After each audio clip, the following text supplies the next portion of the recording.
Assalamualaikum warahmatullahi wabarakatuh. Selamat sore bagi teman-teman yang sementara menonton video ini pada sore hari. Selamat malam, selamat pagi bagi teman-teman yang menonton pada waktu itu. Ya, oke, di sini saya langsung saja nanti mau kasih informasi atau berbagi informasi mengenai tanaman nilam saya yang terserang penyakit, yaitu layu mati. Ini penyakit ini yang benar-benar bikin saya sedikit ini ya, karena sudah subur tetapi masih bisa terserang penyakit ini. Nah, seperti di awal-awal video lalu ya, ini memang seperti yang saya katakan, tidak memandang usia atau umur ataupun tingkat kesuburan nilam itu sendiri, tetap dia bisa terserang penyakit layu mati. Nah, langsung saja, ini seperti ini. Ini apa sebenarnya yang harus kita waspadai dan harus kita antisipasi nanti ke depannya. Kita langsung akan coba bongkar ya. Ini teman-teman bisa lihat ini. Ini sebenarnya sudah subur ini ya, karena ini umur 3 bulan. Ini 3 bulan, sekitar 2 bulan lagi bisa dipanen, tapi ya itu masih terserang penyakit ini ya. Makanya dia seperti ini. Terlihat jarang itu karena mati. Sudah subur tetapi mati. Makanya ini penyakit ini yang benar-benar bikin saya enek ini ya. Jadi ini seperti apa ya, kita langsung bedah. Baik teman-teman, langsung kita cabut, kita eksekusi ini penyakitnya ini apa sebenarnya yang menyerang tanaman nilam itu sendiri ya. Nah, kalau dilihat sekilas ini tidak ada penyakit atau apa ini ya, tapi kita akan coba cari sebenarnya apa yang menyebabkan tanaman ini layu dan kemudian mati. Nah,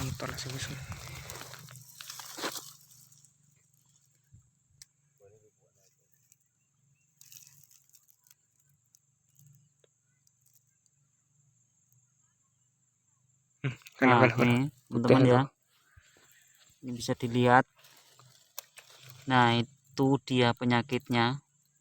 Ini kalau menurut saya memang bukan jamur, tetapi ulat ini ya, ini seperti ini. Nah, ini teman-teman bisa lihat ini. Nah, ini ulat ini teman-teman. Nah, itu ini yang menyerang bagian lunak pada tanaman kita atau tanaman nilam. Nah, ini juga ini ada kutu, seperti kutu ini. Nah, ini ya, itu yang berjalan ini. Nah, itu ini memang kalau menurut saya ini layu mati ini bukan disebabkan karena jamur, tetapi karena hewan, karena binatang yang memakan kulit. Dari awal itu kulit mungkin, terus dia masuk ke bagian dalam ini ya, lapisan ini. Nah, ini kan yang termasuk lunak ini teman-teman. Nah, ini busuk ini yang dia masuk di sini. Itu ini cacing ini teman-teman. Nah, mungkin itu yang salah satu penyebab nilam itu layu kemudian mati, karena yaitu pembusukan di batang ini, karena dia menyerang batang ini. Nah, ini itu banyak sekali teman-teman ya, di sela-sela ini. Nah, itu nah, ini ada kutu ini, seperti kutu dan cacingnya ini. Nah, ini di dalam ini cacing ini teman-teman, yang kelihatan putih kayak garis ini cacing ini. Coba kita ambil. Nah, ini gede ya, ini kelihatan jelas ini, yaitu di dalam itu ya. Nah, itu. Nah, ini ada 3. Ini yang berhasil saya ambil. Nah, itu. Coba kita kupas lagi. Tetap ini teman-teman ya. Nah, ini cacingnya banyak sekali atau ulat. Itu. Enak. Itu ya. Ini menyerang kulit. Diserang dulu pertama kulit. Nah, ini. Jadi menurut saya ini bukan karena jamur atau memang bakteri. Ya mungkin kalau ini bisa dibilang bakteri ya bakteri karena berbentuk makhluk hidup ini ya. Nih, berbentuk cacing ini memang kalau memang bisa dibilang bakteri, tapi bakterinya berbentuk hewan. Nah, ini yang kelihatan sekali. Nah, ini. Jadi kalau menurut saya ini obat atau racun yang bisa kita aplikasikan yaitu menggunakan puradan.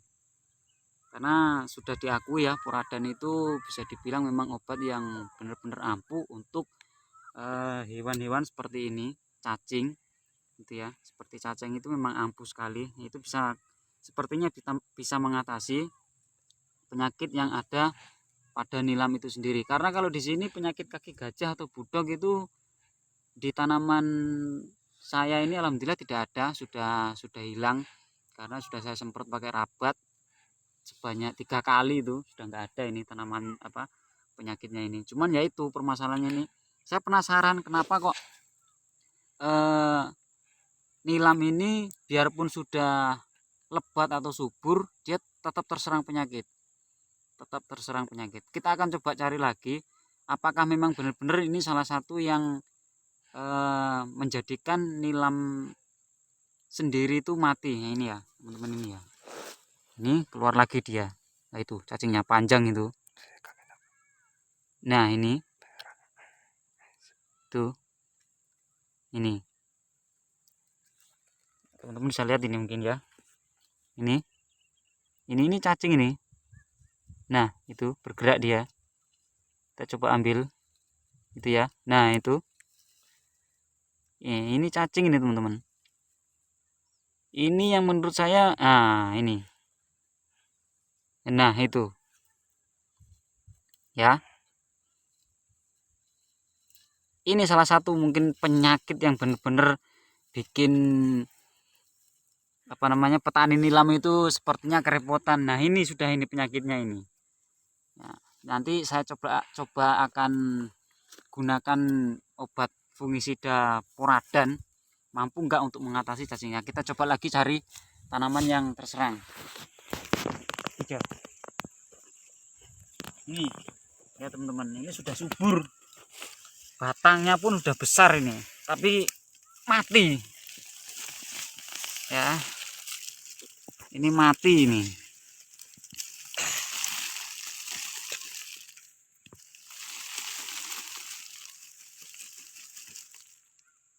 Dan ini langsung kelihatan busuk di batang utama, ini busuk ini ya. Ini jadi teman-teman lihat ini. Nah, ini kelihatan hitam, sudah mulai menghitam. Nah, itu cacingnya, aduh, hilang, cacingnya jatuh, kita patah. Nah, itu teman-teman ya, bisa dilihat dia memang benar-benar busuk di dalam, makanya nilam itu langsung mati. Nah, itu tuh teman-teman bisa lihat ini ya, itu cacingnya berjalan itu. Ini beda cacing yang di tanah dengan yang di tumbuhan ini ternyata ini. Nah, ini itu seperti belatung ya, seperti belatung kalau masih pendek. Nah, itu ini dia makan di kulit, dia bersembunyi atau rumahnya ini di kulit ini busuk. Nah inilah ternyata penyakit yang selama ini ya bener-bener bikin jengkel ini ya, karena dia nggak pandang bulu ini.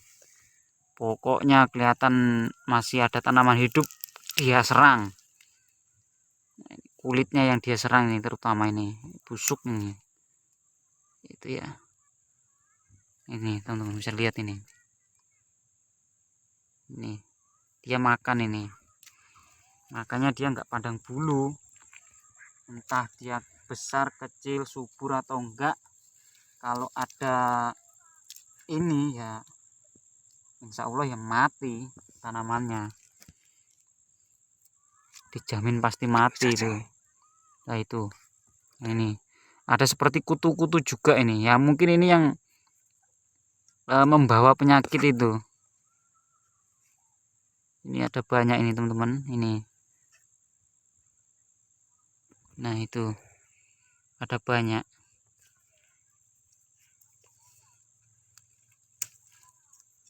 ya. Ya kalau kulitnya sudah keserang ya bagaimana dia mau menyerap atau memberikan asupan ke semua batang ataupun ranting yang ada pada nilam itu sendiri. Kalau indukannya atau batang utamanya diserang pasti akan mati. Iya, tapi alhamdulillah sudah kelihatan penyakit ini. Yang dikhawatirkan itu penyakit ini penyakit tidak ya ini teman-teman. Nah itu ada banyak kutu dan itu cacing juga kayak belatung ini. Nah itu jadi mungkin ini salah satu penyakit ya yang menyebabkan itu busuk atau layu mati pada tanamannya. Ini teman-teman bisa dilihat ini subur seperti ini, tanaman ini sebenarnya subur seperti ini, tapi karena batang itu yang diserang, batang utamanya yang diserang ya otomatis semua ini kena. Semua ini kena ya, tapi alhamdulillah sudah ketahuan penyakit ini. Nanti kita akan coba aplikasikan memakai obat fungisida jenis poradan ya. Poradan itu yang bubuk pasir itu, kayak pasir itu yang berwarna ungu, yang kiloan itu. Nah ya ini teman-teman, ini kutu ini berkeliaran banyak sekali, entah ini datangnya dari mana. Nah itu kutu ini, seperti kutu ini. Jadi kalau menurut saya bukan jamur ya, bukan jamur, makanya ini harus segera diatasi, karena memang benar kenapa ini menjalar ke nantinya kalau tidak dicabut atau tidak diatasi ke yang lain. Nah kalau dia sudah mati otomatis ini habis, dia akan pindah ke tanaman yang subur yang masih hidup ya, seperti di belakang saya ini, di samping saya itu juga itu mati. Kita langsung eksekusi lagi. Nah ini teman-teman juga ini sudah satu indikasi ini pasti akan mati seperti ini nantinya. Nah, kalau sekilas memang tidak ada akar ini masih sehat atau bagaimana, itu masih tetap sehat. Tapi kita akan coba lihat di batangnya, di batang pokok utamanya itu ya, seperti tadi itu. Nah ini sudah mulai busuk ini. Nah itu ini dalamnya udah busuk ini. Nah udah kelihatan hitam kan. Nah itu ini disebabkan sama penyakitnya yang menyebabkan tadi itu ya, seperti cacing itu, belatung itu, seperti kutu juga itu yang mungkin yang bawa ini, dan dia bersembunyi di kulit ya, di sela-selanya itu. Nah itu hilang karena kecil sekali teman-teman ya, kecil sekali penyakit hewan ini, sehingga mungkin kalau kita tidak jeli ya nggak kelihatan. Nanti bisa buktikan teman-teman yang mungkin mengalami gejala seperti penyakit seperti ini, coba teman-teman lihat dan cabut ya, apakah sama ada binatang yang menyebabkan tanaman ini mati. Nah itu akan mati ini, saya yakin ini akan mati, enggak sampai seminggu ini akan mati ini. Nah ini kan terlihat masih sehat yang di bawah ini, tapi yang ini sudah mati, sudah layu. Nah, ini masih sehat ini satu pohon tadi ini kita akan cek nanti ke depan 1 minggu itu seperti apa nantinya dia. Mungkin kita bisa kasih tanda ya, nanti kita kembali lagi dalam jarak 1 minggu seperti apa nanti ini tanaman nilam. Dan ini bisa teman-teman lihat juga ini ya, ini sudah mulai layu. Nah ini kalau semua layu nantinya ini waduh kacau kacau bos ini ya. Oke, mungkin video dari saya cukup sekian, semoga bermanfaat bagi teman-teman yang sementara ini menanam tanaman nilam di tengah sekarang anjlok harga ya, sekitar di sini khususnya di Kabupaten Banggai itu kemarin turun sekitar 300-an per kilo, tapi alhamdulillah untuk hari ini sudah ada kenaikan sekitar 400-an ya, cuman kurang lebihnya saya belum tahu pasti berapa, tapi tetap semangat dan mudah-mudahan sekali lagi video ini bermanfaat bagi teman-teman semua yang sedang menanam nilam dengan jenis penyakit seperti itu, yaitu dan bermanfaat ya. Sekali lagi dukung channel saya dengan cara like, subscribe dan share, dan ya kalau ada komen monggo ditulis di kolom komentar, di komen video saya. Mudah-mudahan video kali ini ada manfaatnya bagi teman-teman semua. Oke, sampai di sini dulu. Saya doakan buat teman-teman yang sementara ini menanam nilam dengan harga yang masih tidak stabil ini ya, tetap semangat karena kita tidak tahu kedepannya harga nilam akan seperti apa. Dan bermanfaat video kali ini. Salam wangi dari petani nilam Banggai. Assalamualaikum warahmatullahi wabarakatuh.